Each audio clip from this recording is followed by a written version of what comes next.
किया ऐश्वर्या का पर्दाफाश, सबके सामने आया सारा सच। धरती पुत्री नंदिनी शो का ट्रैक बेहद इंटरेस्टिंग हो रहा है। शो में हाई वोल्टेज ड्रामा जारी है। ऐसे में आने वाले एपिसोड में हम देखने वाले हैं कि ऐश्वर्या खुद बेखू अपनी सारी गलती सबके सामने कबूल कर लेती है। कल ऐसा कुछ जाल बिछाती है नंदिनी, जिसमें ऐश्वर्या फंस जाती है और उसकी सच्चाई घर वालों के सामने आती है। क्या हुआ आप भी देखें। चाची, यही है वो गुनहगार जिसकी गुनाहों की सजा आपको मिल रही थी। जानते थे हम कि आप बेकसूर हैं, इसलिए ये खेल रचा हमने। माना कि हमारे और आपके बीच में बहुत दरारें हैं, लेकिन आप हमारा परिवार है। और जब बात परिवार की आती है तो नंदिनी अपने दुश्मनों के लिए श्राप बन जाती है। मर जाते, लेकिन काम्या चाची को तुम्हारे गुनाहों की सजा तो कभी नहीं मिलने देते। क्यों किया तुमने ये सब नाटक?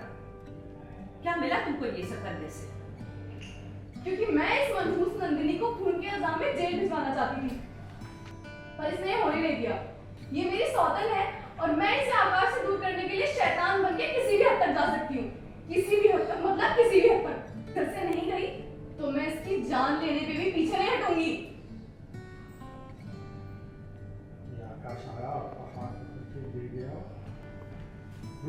हमें लगता है कि आकाश को यह एहसास हो गया है कि तुम दोनों के बीच उसे किससे चुनना है।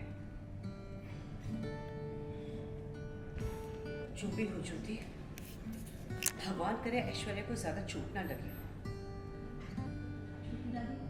हम चाहे कुछ भी बोल लें, लेकिन कर्मों का फल तो मिलता ही है ना। उसके साथ तो ये होना ही था।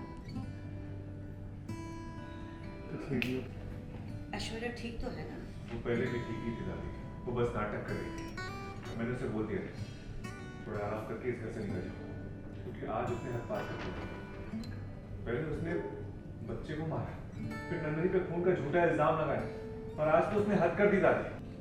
हमें हमारे संस्कारों पे पूरा भरोसा है आकाश। तो किसी औरत को कभी इतनी गहराई से नहीं मारी। हम जानते हैं कि तुम किसी भी औरत पर हाथ नहीं उठा सकते। ऐश्वर्या शुरू से ही हमारे घर के लिए सही नहीं थी। कल आप कितने एक्साइटेड है इस आने वाले एपिसोड को लेकर, हमें कमेंट कर जरूर बताएं। शो से जुड़े तमाम लेटेस्ट अपडेट्स जानने के लिए बाज़ूका के साथ बने रहें।